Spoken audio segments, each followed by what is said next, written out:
大使馆经商处参赞李学珍女士65周年รวมทั้งได้ประกอบส่วนที่สำคัญของในภารกิจบำรักษาและพัฒนาประเทศชาติ较为完备的工业体系向要将第物流时效将进一步的提升成力量。近年来，浙江企业大家一定能聚焦ชื่อหลวงกัน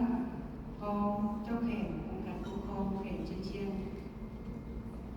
เรียนสูงคณะบรรดาผู้ทรงห้องตีห้องประธานคณะกรรมการส่งเสริมผู้ปกครองการลงทุนผู้ประจำการปตท49%ปัจจุบันได้กำหนดให้แต่จากของการลงทุน常照的时候，你要靠很多杀鸡，对吧？是进口书法制定在8月5日的总理令是2025年6月6日颁发的。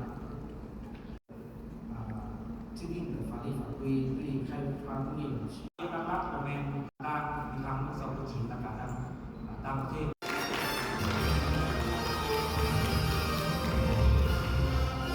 การค้าการลงทุนระหว่างแขวงเจื้อจางสปปจีนและสปปลาวนับมือนับเติบใหญ่ขยายตัวและมีคุณภาพหลายขึ้น